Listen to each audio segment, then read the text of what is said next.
What's going on, guys? Back with another video.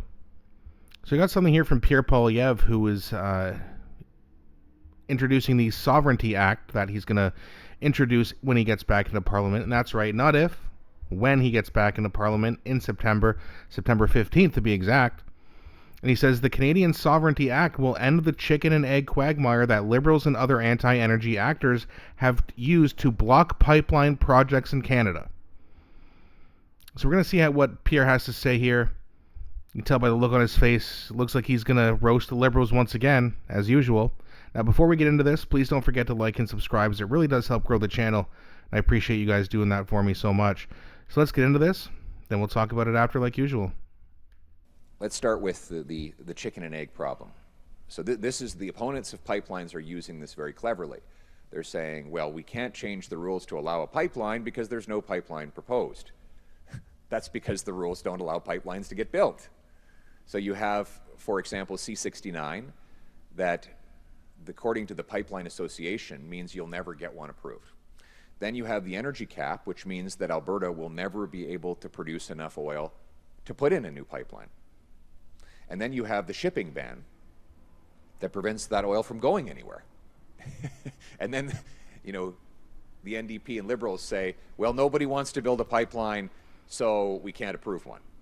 Well, of course, nobody wants to build anything in Canada because the law makes it impossible.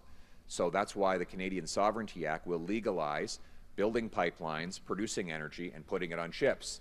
And when you do that, you will have pipeline construction like you do all around the world. I'm just looking at these incredible projects that have been done in other countries around the world. You've got the Eemshaven LNG terminal in the Netherlands. Went from plan to completion in 6 months.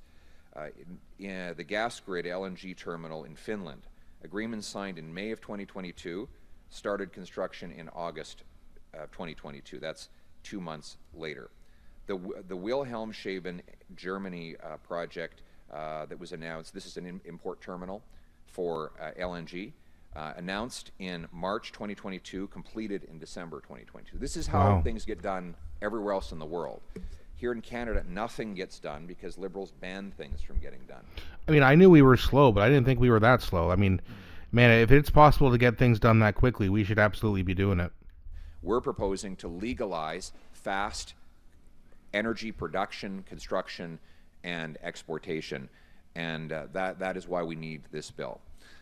So we can do it. Let's get rid of this chicken and egg distraction that the Liberals have imposed.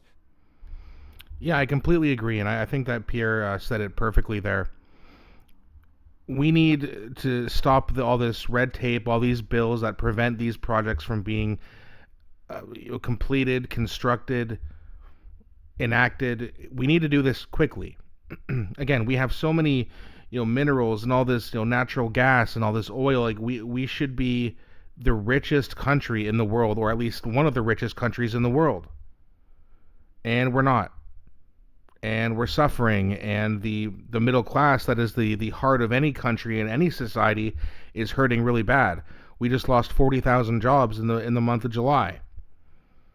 Why aren't we creating jobs? Why aren't we using our the resources that we have and selling it to other countries to make money? We can pay off our debt. We can fix a lot of issues that way. We just don't seem to want to do that under this Liberal NDP government. I know the NDP fell out. Pierre knows the NDP fell out, but let's be honest, same ideologies. That's why a lot of NDP supporters, majority of them, left the NDP to go to the Liberals, not the Conservatives. Some went to the Conservatives, but most didn't. And I got something else here from Mark Nixon. Now, this is a picture of Bruce Fanjoy. I'm sure you all know who he is by now. He's the member of Parliament for Carleton, Pierre Poilievre's old riding, who basically won by door knocking like crazy and lying through his teeth. So Mark Nixon says it's official. Carney pledges $9 billion to hit NATO's 2% target this year. That means 64,000 public servant jobs gone by year's end. I nominate Bruce Fanjoy to hand out the pink slips in Carleton, since he campaigned on keeping every single one of those jobs, and that's the thing. Pierre got screwed. That's why Bruce Fanjoy won, because he lied through his teeth, saying that the Liberals are going to keep those jobs, and it was Pierre who was going to cut those jobs, and you're going to lose your jobs if you're going to vote for Pierre Poilievre. And he also said to people, like anyone of color that he ran into, that Pierre's going to deport you, trying to paint him like just like Trump, which is absolutely ridiculous. Now, since Carney did pledge to spend $9 billion, well, now they've got to cut some jobs, because just like in any company, your biggest, the most amount of money you spend is on salaries, right? That's the biggest financial hit you're going to take. It's very expensive to hire people, because it's not just the salaries, it's the insurance, the benefits, et cetera, et cetera. So they're going to take this money, and then they're going to cut 64,000 public servant jobs to make up for that loss. And yes, this dude with his creepy smile should be the one going around explaining to these people that, yes, I lied, you're going to lose your job, and I'm sorry about that. And then next thing you know, you're going to see a lot of buyer's remorse. I think you're already starting to see it a little bit. But this is going to continue. It's going to get worse and worse and worse under this Liberal government, this so-called new Liberal government, which there's nothing new about them other than they're worse. Somehow the Liberal Party found a guy who's even worse than Justin Trudeau. Can't even imagine how it's possible, but it is, and it happened. You got to wonder what this country's coming to and when it's going to come back. But hopefully we can get an election, the other day I was talking with Ryan and Tanya from Northern Perspective, and we had some good conversation about, hey, when do you think the next election is going to be? And it could be happening sometime in 2026. Maybe not. Who knows? But that'd be great. I wish Pierre was in there right now, and him and his conservative team could get on, fixing these issues. But we gotta wait. The Liberals need to fail one more time, and they sure will fail like they always do. It's really their memo at this point.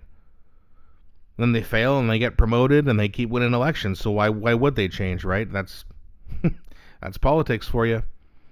But if you don't hold parties accountable, they're just going to keep doing the same thing over and over and over again. I don't understand why people believe them, but they do. And I guess that's their business. But either way, $9 billion to hit NATO's 2% target, 64,000 people about to hit the unemployment line. By the way, I just recently became unemployed myself, unfortunately. It's 28 days to get approved for EI, if you get approved at all. It's a sad state that this country is in. And then when you need some help, when you lose your job and you're looking for a new one, sorry, you're going to wait a month. It's absolutely ridiculous. But either way, let me know what you guys think. Please don't be shy. I really enjoy engaging with you guys. And please don't forget to like and subscribe, as it really helps grow the channel. Thanks so much for watching, and I'll be back shortly with a new one.